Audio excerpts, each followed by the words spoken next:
দুনিয়া প্রিয় ভাইয়ের আমার, এই রমজানেই ফজরের নামাজের সময় সুন্নত এবং ফজরের মাঝামাঝি সময় আপনি একটি দোয়া 100 বার পাঠ করুন।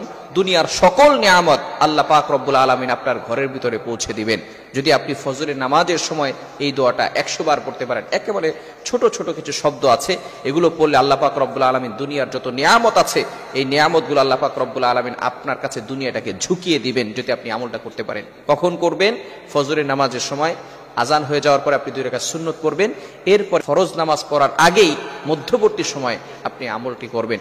আমলটি হচ্ছে নবীজি সাল্লাল্লাহু আলাইহি সাল্লামের একেবারে সর্বশেষ হাদিস, বুখারী শরীফের সর্বশেষ হাদিস, ইমাম বুখারী রাহমাতুল্লাহ যেটা এনেছেন, এই বাক্য দুটি আল্লাহ পাক রব্বুল আলামিনের কাছে একেবারে পছন্দনীয়। আল্লাহ পাক রব্বুল আলামিন নিজেই জানিয়ে দিয়েছেন এটা আল্লাহ তাআলার কাছে সবচেয়ে বেশি পছন্দনীয় বাক্য।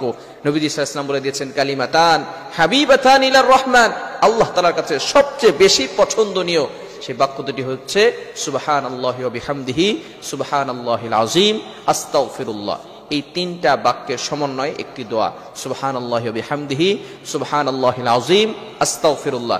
এই তিনটি বাক্যের একটি দোয়া যদি আপনি 100 বার পড়তে পারেন, পুরা দুনিয়ার যত নিয়ামত আছে ওই দিনে সকল নিয়ামত আল্লাহ তাআলা আপনাকে দান করবেন। আমার মুসলমান বন্ধুগণ, আমরা জিকির আজকার করতে চাই না।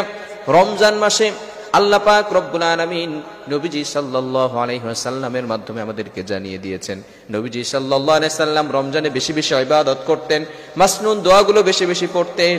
কেননা এই মাসে যদি একটি নফল আদায় করা হয় তাহলে অন্য মাসে একটি ফরজ আদায় করার সমান সওয়াব পাওয়া যায়। এই মাসে যদি কোনো ব্যক্তি একটি ফরজ আদায় করে, অন্য মাসে 70টি ফরজ আদায় করলে যেই সওয়াব হয় সেই সওয়াব আল্লাহ তাআলা তার আমলনামায় দিয়ে দেন।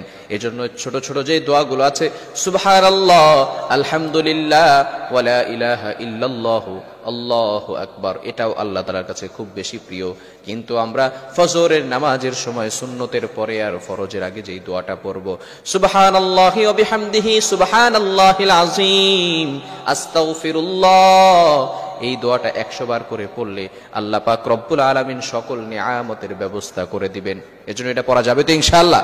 আমরা সব সময় এই দোয়াগুলো বেশি বেশি করার চেষ্টা করব, আস্তাগফিরুল্লাহ বেশি বেশি করে পড়ার চেষ্টা করব।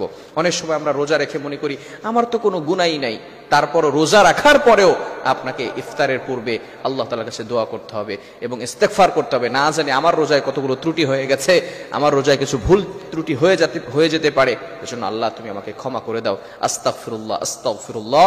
এই আমলগুলো বেশি বেশি করা এবং ফজরের নামাজের সময় এই আমলটা করলে আল্লাহ পাক রব্বুল আলামিন সকল বালা মুসিবত থেকে হেফাজত করবেন। আল্লাহ তাআলা আমাদের সকলকে বুঝার তৌফিক দান করেন। সকলে বলেন আমিন।